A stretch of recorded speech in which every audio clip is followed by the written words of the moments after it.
Hey, hello, good evening, everybody. Welcome to the ninth episode of season two of XENA Star SALON, the chat show with me, your host, all the way from Hyderabad, India.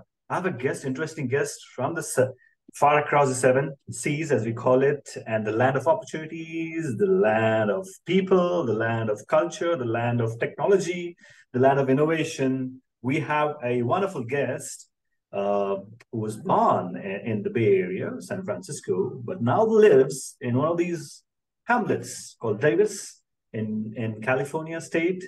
A writer, a publicist, a screenwriter, a ghostwriter, and who wears many feathers on her hat, also a humanitarian in a service that you do. Let us know more about her and her life in Davis and from California all the way. Cristina Deptula. Good evening. Oh, yes, yes. Good evening. And although it's morning for me, I'm Oh, Christina I'm sorry. Good Deptula. morning to you. Good Oh, early totally. morning. No worries. No worries. And I'm very pleased and honored to be on the show. Christina, glad to have you on the show. And the show is meant to unearth the stars in various people. Stars are not just the celebrities or the politicos or the sports people. Stars like you who work behind the scenes, who work unnoticed, who might not have the same appreciation for the people on screen, but definitely you have the appreciation for the work that you do. Hmm. So tell me more. And you're born in Francisco, is it? Oh, okay. No, I was born in Palo Alto, a little bit south of San Francisco.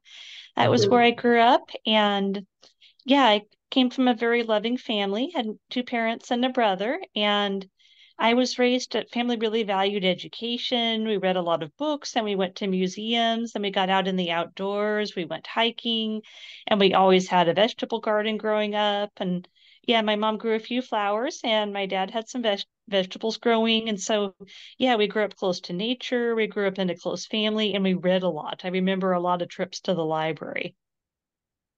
So now from there, maybe that the influence of education that your parents have had given you that got you to the universities? Were your family Yeah. always backing you on good education, my full childhood? Yes, yes. We're family was into education, and I remember studying a lot. My family would always make sure that we did our homework in school. That was always important. So how close knit was your family? Oh, we were very close. And my mom was an accountant. She was a corporate accountant, but the big thing in her life was as soon as she finished work, she wanted to come home and to be with us and see us. She was very, yeah, just very interested in being a mom. And my father was a computer software engineer for a while. He worked for a company that was making video games. And but then when we were little, he actually retired and stayed home with us.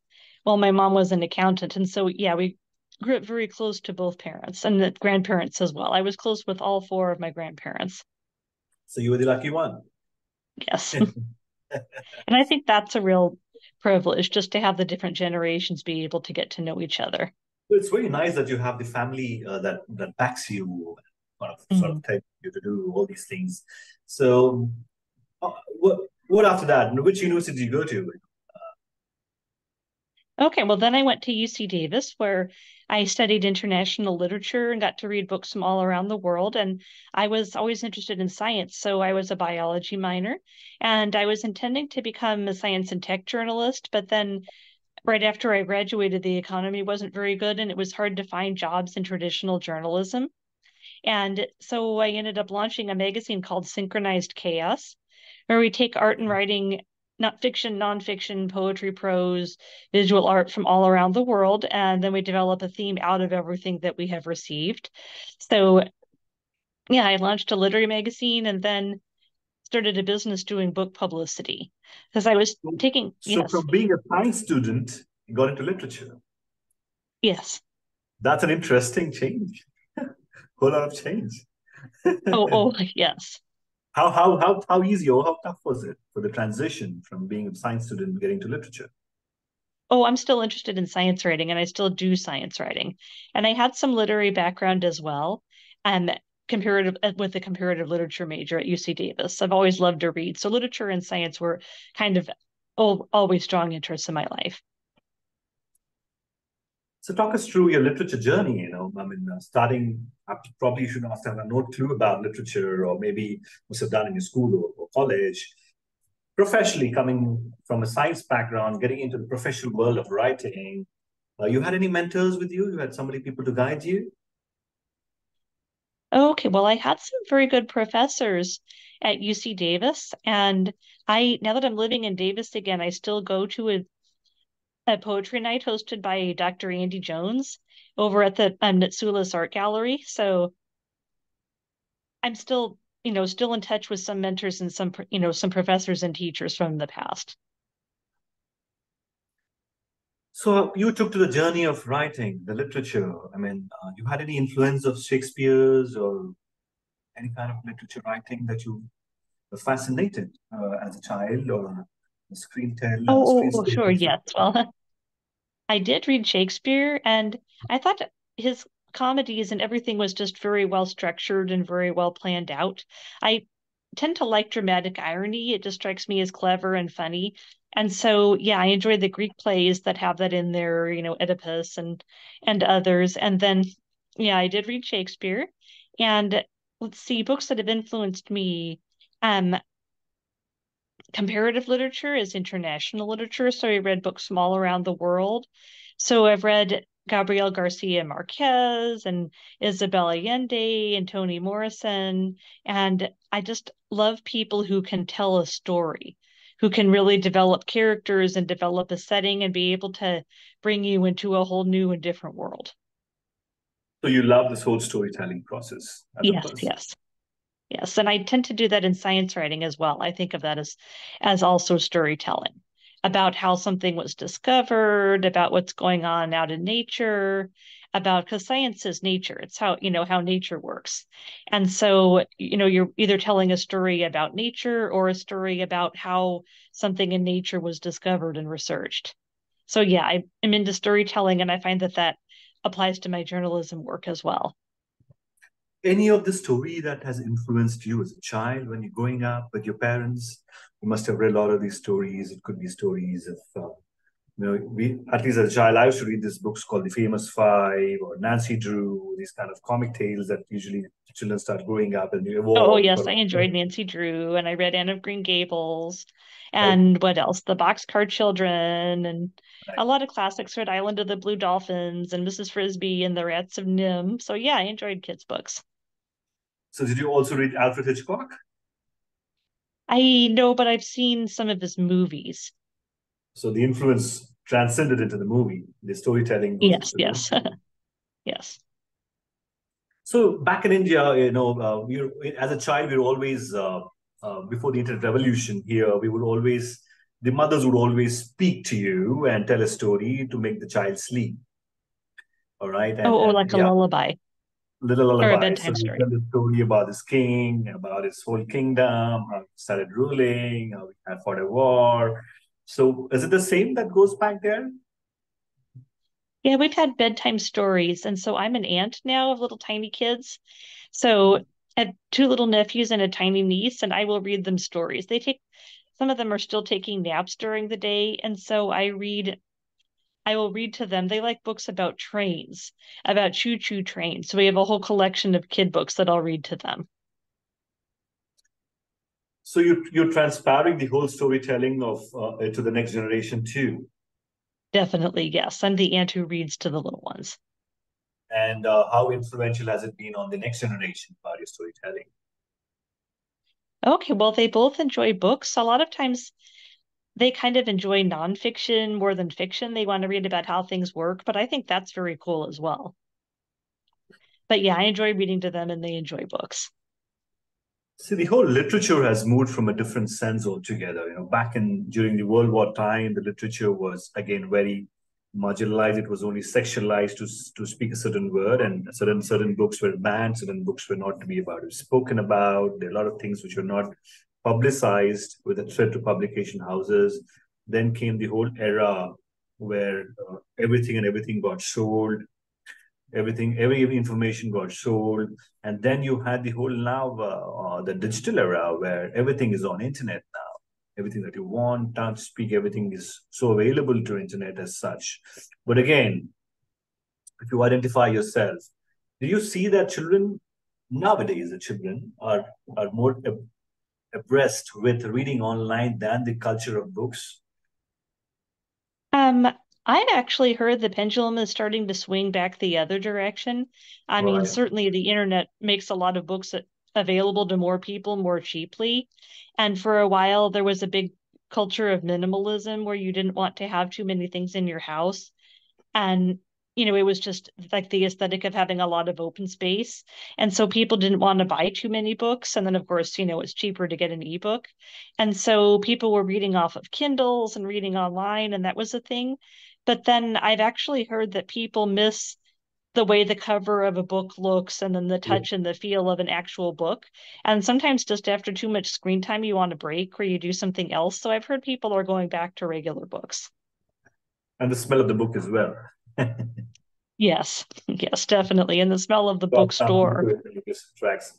The school I went to in the high school has about 10,000 book collections. And so my favorite pastime, it was just go and read as many books as I can from the library. And the librarian was so impressed by my reading abilities that he would just give me all of these books to me and said, Kapil, you keep this for the summer. You can return it back to the library. And yeah, this kind of reading passions have differed in various generations. Now the generation are more online driven than they want to listen to the story than read it. They don't Oh reading yeah, at least audiobooks are a thing. audiobooks. But I have a And I take on can it. see, As a reader, when you start reading a book, you develop a perception, an imagination of perception hmm, about a character, about a theme, about a backdrop, about a visualness. So they've got a visualization that you actually go through imaginary world as a reader. That yeah, makes you more definitely. sort I of can see how an really. audiobook would spark your imagination. And It doesn't make having, it doesn't really good to your imagination, the audiobook. It is just I don't think the audiobooks now do have that instill that whole lot of visionary thought into the people. But again, that's how the generation is working right now, and no complaint about it. But even at least I still feel want to hold a book, touch, read, understand the psyche of the person. You do understand the psychology of the characters of the plays and the essence of all these things. And most of these books are now being made into the web series nowadays.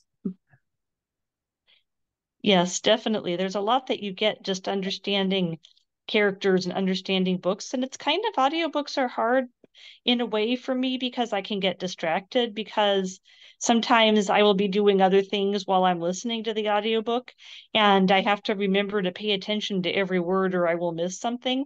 And I'm used to kind of having songs on in the background just to set the mood and I'm not listening to every single note of the song. But a book, I really feel that I want to pay attention to every single word. And so reading something kind of gets me not to be doing other things at the same time, which helps me to understand the book and not feel that I missed something. Talk us through the journey that has engaged you with your magazine, and you were telling about you helping people to publish their articles and finds and journals and all these things. You mentor the students to put their journals out. I really would like to do that. What I would love to set up is something where people can come to Synchronized Chaos when they're getting their works published. Younger people or just people starting out in their writing journey, or just really anybody who would like this, to be able to say, okay, I'm looking for a mentor who does this kind of writing and match them with somebody else who would volunteer for that. That's something I'm really trying to develop in the future. And so now what happens is you can go and send in work and get published in Synchronized Chaos. And if you have a book, you can ask for somebody from Synchronized Chaos to read and review it.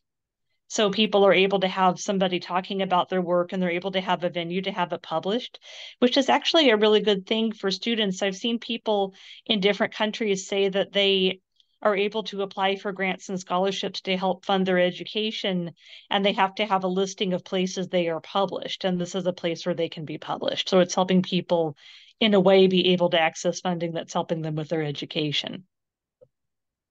So, does your organization also help the books to be released for? Okay, well, it's publicity for people's books when they get reviews and mentions of it. And I also am a book publicist.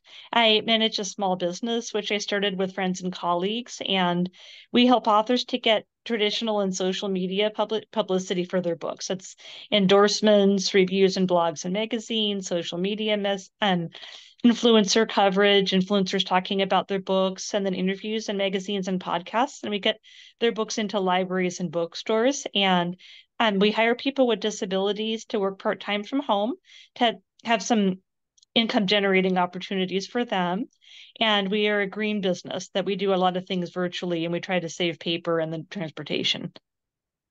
So you're mentioning about the disabilities and you hire people from different disabilities. Tell us more about it, tell to the audience more about it. Oh, okay, sure. Well, I am actually diagnosed as being on the autistic spectrum.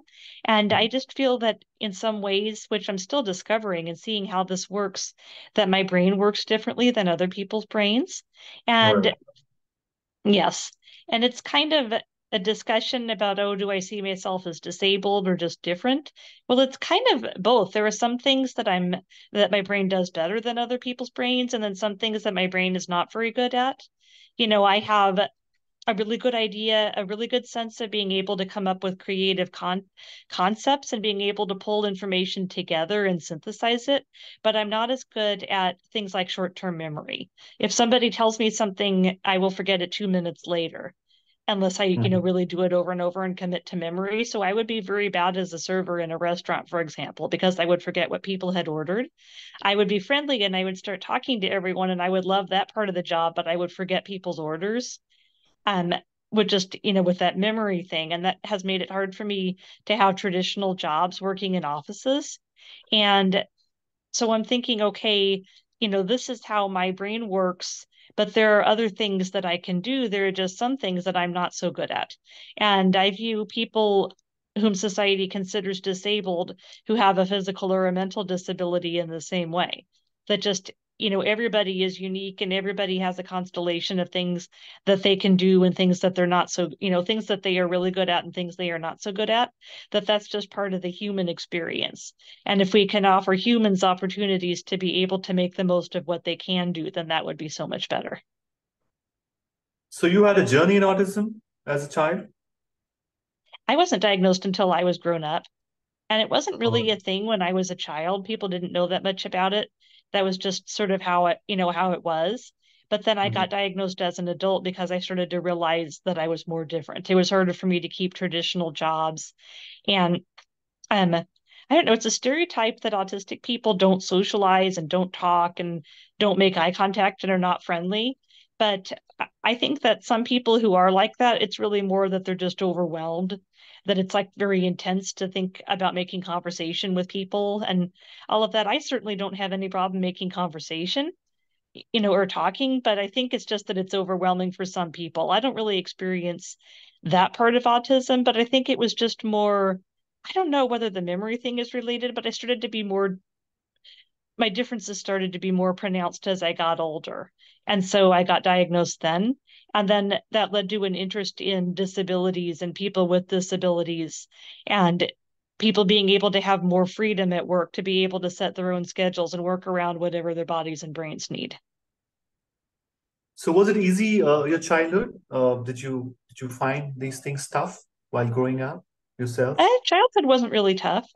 I would go and I would go to school and then come back and do homework and play and eat. And yeah, I had a pretty good, pretty fun childhood. I remember swimming over at my grandparents' pool in their apartment. I remember reading a lot of books and going to the library. I remember going on hikes and I remember some family vacations down to the beach and out to Lake Tahoe.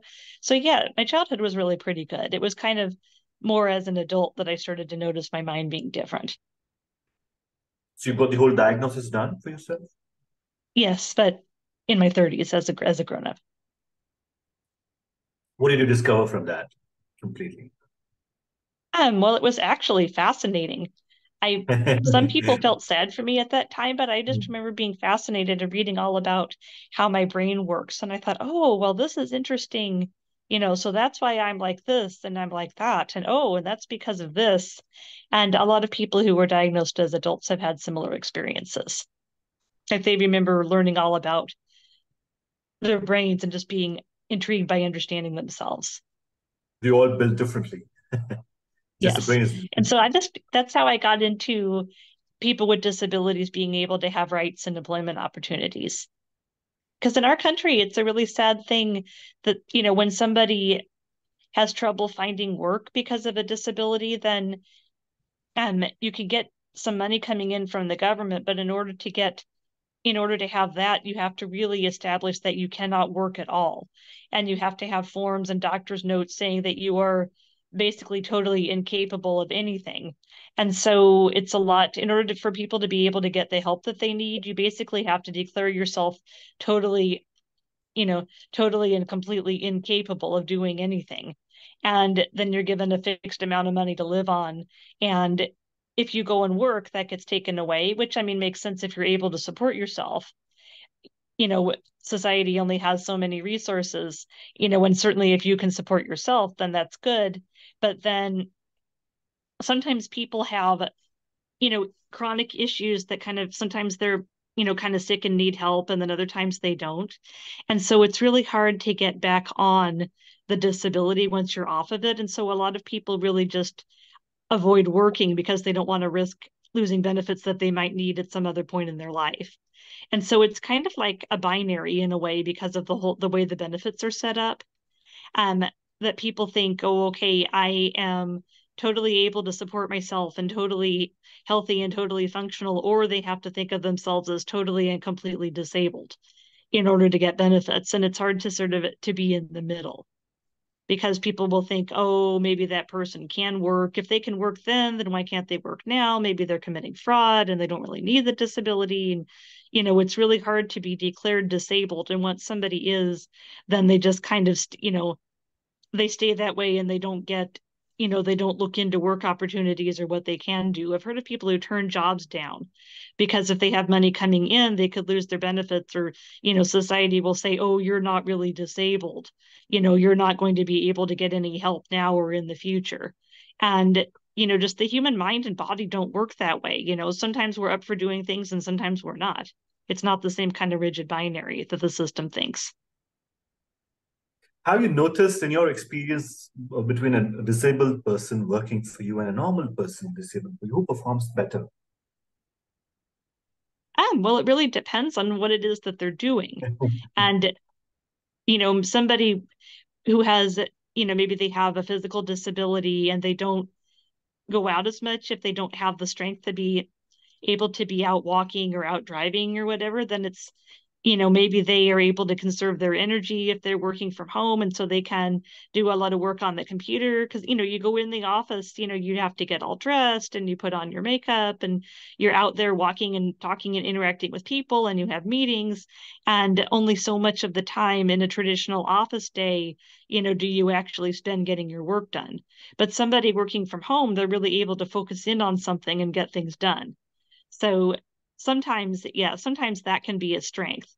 And then sometimes people are so grateful to have work and an opportunity that, they will, really, really be dedicated to get something done, as it's one of the few places, who will take them, who will hire them. So it just kind of depends. Everybody's a mixture of different things. And I mean, it would be the same if somebody has, they're blind or deaf or something else that doesn't if it doesn't affect whatever it is that they're doing, then there wouldn't really be a difference. That's nice. Also, you also mentioned about your service of environment that you've been doing a lot, and Oh, yes. I'm part of the West Pond Garden Club where I live. And so what this is an organization that works in Davis. Different nonprofits and community groups and neighbors can get together and work with the city. And you can approach the city and be granted the management of a local park, which means you're in charge of watering and weeding and maintaining the plants and the animals in the ecosystem there. And you can decide how it's going to be managed and what kind of plants you're going to grow and how the garden's going to be arranged.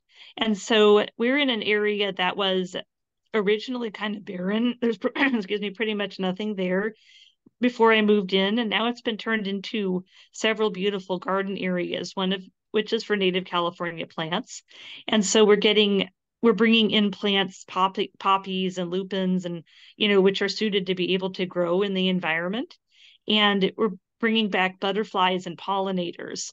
So it's a thing that there were not so many, that we had some of them going extinct, some pollinator insects threatened. And so we're creating a habitat where the pollinators are able to come back. That's nice. So you've been working on the disabilities, you've also been working on the nature. What drives you forward? Um, let's see what motivates me. Well, the things that I'm doing are all interesting to me, and I enjoy all of the people I'm working with. And just kind of one thing that is sort of a core value for me is that people and animals and plants and ecosystems are all much more complicated than we realize. And there's always something to learn. I'm very curious. And I feel that out in nature, just understanding how nature works, there's always something to learn. And, in terms of people, I think if you approach people with curiosity, instead of trying to put somebody in a box right away or categorize them and say, oh, you're from this country, you're this kind of person, you're a man, you're a woman, you are disabled, you are not disabled, you know, you are this sort of plant, you're, this sort of environment, that we have a park, which is also, if you get out of the rigid binaries and really start to explore and understand people and, plants and animals and ecosystems as they are, then I think you can get closer to truly understanding them. And I find just having an attitude of curiosity helps me coming with that.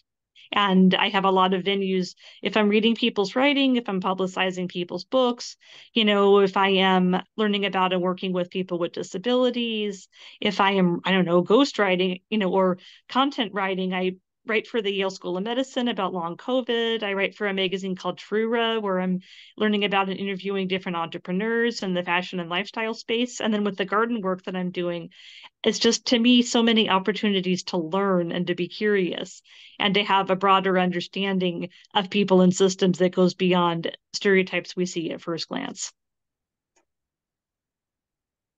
That's quite a lot of information that you seeped in. And you told you have a special love for India. Since I'm from Yes. India, since I'm yes, from that's India, cool. And India is just talk a us fascinating country. So yes, add on. So yes, I have never been to India. I think I have one of my grandmothers visited, and but that was many, many years ago. She remembers it being hot and seeing lots of cows. So maybe All she right. was out in the country somewhere. I'm not sure where exactly in That's right. India she went. Yeah. Um, but yes, we have some people from India who write for Synchronized Chaos, and they send in their work. And I had a housemate who was from India once, and I remember she and I got into a discussion once. I was telling her some kind of perceptions that Americans have about India. And, I was talking about the tech industry and about Bollywood and about the religion of having, different deities and then being very um, open-minded and very welcoming, to different ideas and different practices, and about yoga, about that, and yoga and meditation. And I remember that she thought it was very interesting, but then I said that a lot of the stereotypes that were not as good could also be turned around to the United States. And so it Right. was, yeah, that it was just kind of a human thing more than an India thing. So I don't know, it's just interesting country, and I respect and admire the culture. I've never been, but I would like to go someday. Of all your understandings about life and your whole journey so far, going to autism, handling, moving away from science to literature, making a career in literature, then working for various publication houses, mentoring people to write journals, working on the environment, the best of it, which do you enjoy the most? Honestly, being an Hmm. aunt. I'm an aunt to two tiny little nephews, a 3-year-old and a 6-year-old, and Mhm. then to a tiny niece who is 1 year old. And I just really enjoy sitting down with them and reading with them and playing in the garden with them and playing cars with them. They have all these games set up with cars who talk to other cars, and we do a lot of storytelling with the cars. And I just really enjoy just seeing the world from a child's eye as if for the first time and being curious. And the kids really awaken the curiosity in me. The kids awake the curiosity in you. I was particularly interested to understand because the psychology of how we are brought up in India is very different. We have people around, you have a lot of people, you're bound to meet people, bound to have a social life as such. You coming from a place like Davis, where you said mentioned about 50,000 people in the whole hamlet as such, you know, for us it's very strange with such a small hamlet of place and you're able to connect to the world on internet and do something as such. Has internet bridged that whole gap? Yes, I would say so. Because I think people can go and find each other on the internet and just if you were intentional about it, I mean, you can get distracted on the internet if you read a lot of gossip or drama, or random stuff. But then I find if you intentionally go looking to, read writing and make connections from people all around the world, you can certainly find that. So, so internet has bridged the gap, and we're able to talk to you all the way from here, from Hyderabad to you in Davis, Hmm. and that's an interesting way to look at the how the world is now called a global village. And a wonderful Sanskrit saying we have here in India is called Vasudhaiva Kutumbakam, which is the whole world is one, and the whole world is a union, and the whole Hmm. world is about humanity. And we spread humanity. Your words about the whole XENA family, which is hosting this whole show. Oh, yes, Liz and the family is amazing. And I enjoy seeing the updates and seeing what all of the different women are up to. I just very much appreciate that. Christina, 5 things that you would want the audience watching the show, XENA Star Salon, the chat show today, to follow, or a guideline, or a sieve of information. Oh, Five okay, gospels sure. from you. Okay, kind of. Yeah, the biggest thing for me is just to come at things with an attitude of curiosity. I find that that helps you with anything that you're doing, just, try to understand it and learn about it. It makes your life a lot more interesting. And I think if people were curious about and got to learn more about all the plants and animals and rocks and parts of our ecosystems, then we would be able to do a better job of taking care of nature and the environment.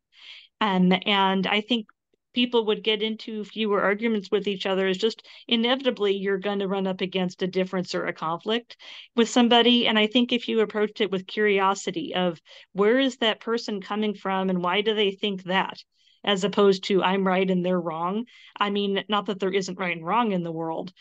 Sometimes you or the other person would be right or wrong. But I think if it's something that, especially if it's not life or death and it's not a moral issue, if you just come at it from a position of curiosity.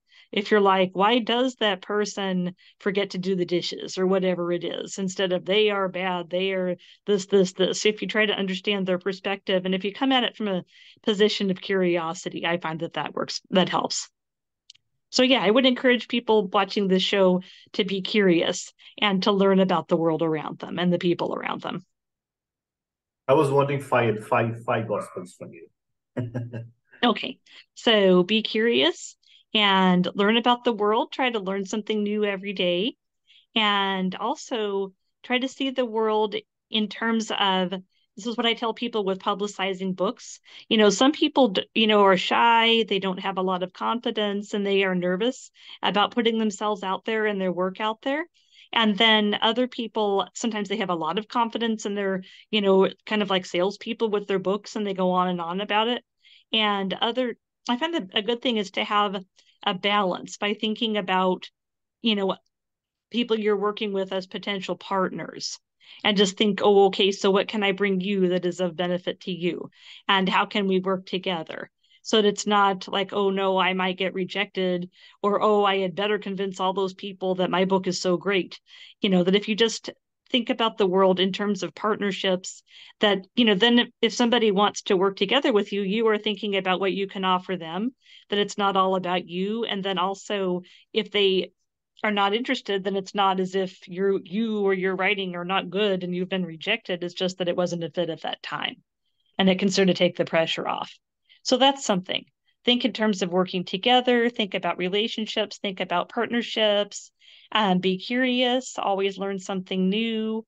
And then I would say people don't usually, people and nature a lot of times don't do binaries where you can't put people into restrictive categories. So to me, that goes along with being curious. Try to, get beyond the binary and get beyond simplistic categories about people.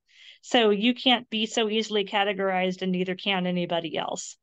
So that's a good thing, because I'm not a fan of like political ideologies or religious ideologies that categorize the world in terms of, this civilization is good, or that group of people is evil, and that just, really divides up the world in simplistic ways. So yeah, so just resist being categorized and divided up in a way that is too simple. And let's see, one more thing is I think that everybody has something to offer the world. It's like soup. We're all different ingredients, all bringing something to the soup and to the table. And so I would say figure out your thing and go and do your thing. You know, not everybody is going to be able to do everything, and you don't have to do everything all at once, but just find something that inspires you, that you believe in, and bring your thing to the table, whether it's, becoming good at something or serving others, just, find your thing and do your thing and respect others who are doing their thing. Well, it's a great piece of input. And for a girl who started off to talk less and sort of build the conversation on and enchanting conversation on this chat show, um, I'm sure it's been a Sunday morning and it's been a very gloomy morning for you. And we woke you up on a slumber today with Oh, your no worries. program. And a great conversation with you on the Sunday morning. Before we close the show, your final comments on the XENA Star Salon, this chat show, which is now in this ninth episode with you today. Oh, well, I just very much enjoyed being on. So thank you very much. Thank you for your participation today on this wonderful talk show of XENA Star Salon chat show with me, your host, Kapil Deev. We had a guest all the way across the oceans from Davis, California, the land of opportunities, United States of America, where the T20 World Cup is now being played. And as I get to close this chat show today, I'm going to quickly turn on my TV and start watching the match that's been happening in Long Island in New York. Oh, So cricket is there in America too. Cricket is here in India yes. too. Yes. And thanks for the global internet connectivity that we're connected today. Thanks for your time. You've been an inspiration for people. You've been an inspiration for writers. You've been an inspiration spreading your good word. And the goodness will always stay. We'll all stay connected. Thank you for your time, Cristina. Yes. Thank you. Really And you are very welcome. great moment. Until the next time, see you and bye-bye. See you. Thank you.